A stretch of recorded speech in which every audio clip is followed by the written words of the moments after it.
Let me share with you a story. In the late 1980s, the American desert Southwest was undergoing one of the worst droughts in history.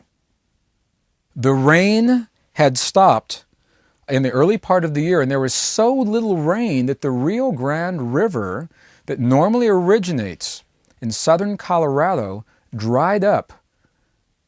And we didn't even begin until it got to the Red River confluence in northern New Mexico. Ski areas never opened during some of these years because there wasn't enough snow. And river rafting stopped. Fishing was down. The fish had to go somewhere else. They were migrating to places where there was more water. Well, I was living in northern New Mexico, spending a lot of time researching the indigenous traditions of North America. And a friend of mine met me for lunch, and we were having this conversation of the relationship between prayer and weather patterns.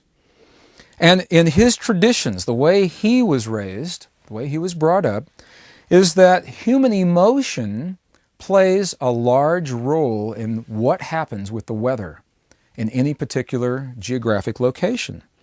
From his perspective, we were going through a cleansing, a purification.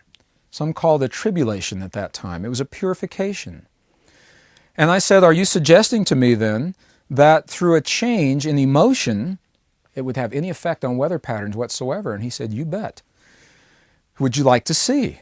And that led us to a discussion and eventually to a little drive up into a valley in the midst of two mountain ranges. And we walked what to me seemed like aimlessly. He obviously knew precisely where he was going, through the sage and through the brush, through the Temesa. And we came upon a stone formation. It was an old medicine wheel that he said had been in this field for many generations. He says, we're not even sure who built it. It's always been here. Our ancestors placed it here. And I said, well, why are we here today? And he said, I'll use this medicine wheel as a focus. And it didn't have to have it. It's kind of like a tarot deck. It simply provides a focus for an inner knowing. And today, he said, the focus will be on rain in this part of the world. And I had an expectation. When I heard him say this, I expected I was going to see a dance, a ritual, maybe some sage burning, some incense or something like that. And I stood back and I prepared to watch, and I was unprepared for what I saw because not much happened. I watched him walk over to the circle. He closed his eyes in silent reverence, and then he turned his back to me and became motionless for a period of only minutes. And he walked back over to me and said, let's go, I'm thirsty. Let's go get something to drink. And I said, well, I thought we were going to do this prayer for rain. He said, well, I just did. And I said, that's not what I was expecting. And he said, well, what were you expecting? And I shared with him, and he laughed at me. And he said, first of all, let me explain something. He said, the moment you pray for rain, you have just promised it will never happen. And I thought about his words. With a little model, this eloquent little model that we just finished, now think about it. If we're praying for rain, and that prayer is a thought, feeling, and emotion, what is the thought under praying for rain? The thought is, there isn't any. The emotion, is it fear or is it love? Well, if there is no rain, your crops are dying, your animals are dehydrating, there's no fish in the lakes, good chance you're in fear. So the union of the fear of not having anything with the thought there's not enough is the feeling that says we're in lack, and that is the template that would be placed into the world promising there wouldn't be any rain. And he corrected me lovingly. He said, I didn't pray for rain, I prayed rain.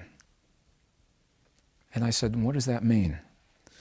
He said, I simply went over to the field, a few steps away from you. I took my shoes off. He said, I closed my eyes, and I had the feeling of what it feels like to have my feet in the soggy mud of my home, in the land outside of my house, to feel that mud ooze through my toes.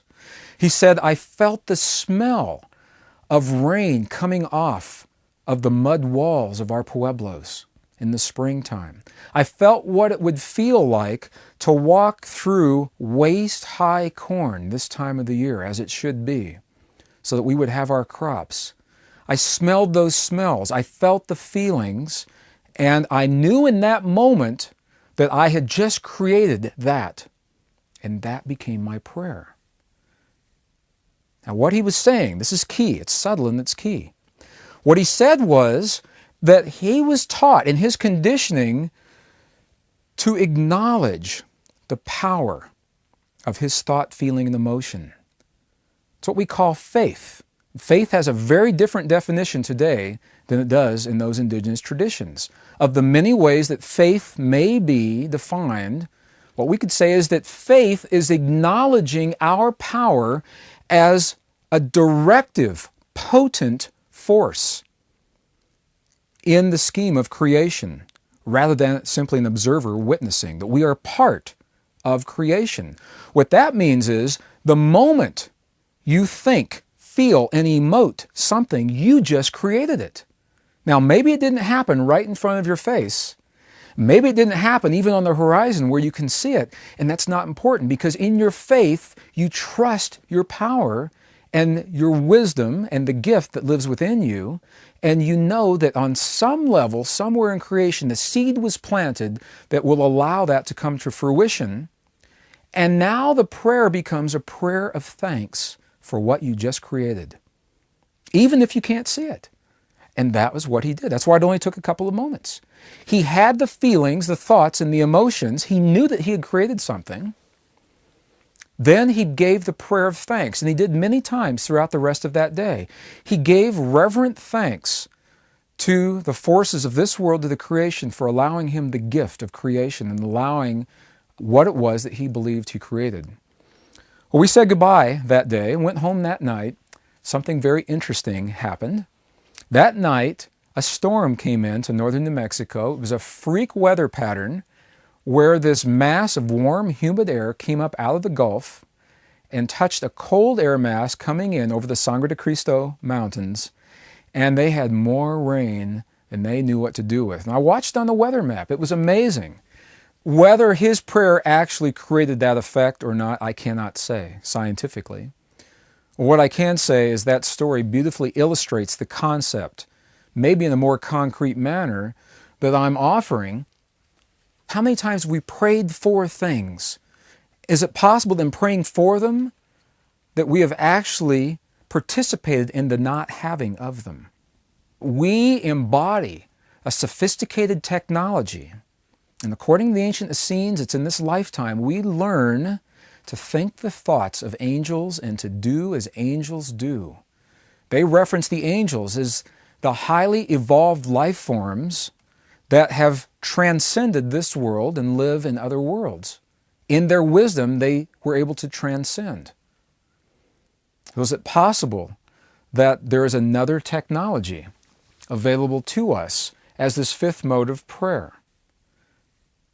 So the fifth mode of prayer is about creating the vibratory possibilities of that which you choose to experience in your world, and then giving thanks for what you've created.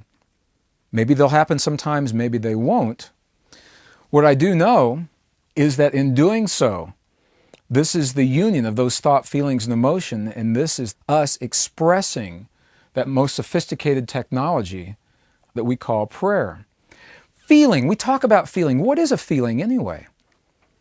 What we call a feeling is actually an electrical and a magnetic potential moving through our body. This electromagnetic charge is moving in fluids across the membrane of the cell walls very, very quickly. Feeling is us moving energy around in our bodies. And that's what this prayer is all about. Prayer is about creating a feeling, and that feeling interacting with the energy that already exists within our bodies or within our world. So the Essenes actually left us an equation for prayer. If this, then this. If thought, feeling, and emotion are one, then the outcome is so. Now, this is a place where it's important for me to clarify. This mode of prayer is not simply a wish machine. What this mode of prayer does, it allows us to put into place the vibratory templates, the possibilities of an outcome. Okay, and it doesn't guarantee anything's going to come to pass, number one. Number two, whatever it is that we create through this prayer, we experience in our bodies before the world ever experiences. And in our world, we're conditioned to only have a feeling about something in response to what's occurred. We have a feeling when we go outside of a nice day because there's a nice day there. The sun's warm, the air's dry, the wind is out of the south-southeast at 7 knots, and it feels great this time of year. Okay, so we respond to that and say we feel good. Now what if we walk outside and it's a little gloomy and a little stormy, and our tendency is to say, ooh, this doesn't feel good. What if in that moment we choose to have the good feeling even if our world doesn't give it to us? That's our power as creators, because that elicits the possibility of that template in our world. It is the knowing, it's the feeling that it's already accomplished.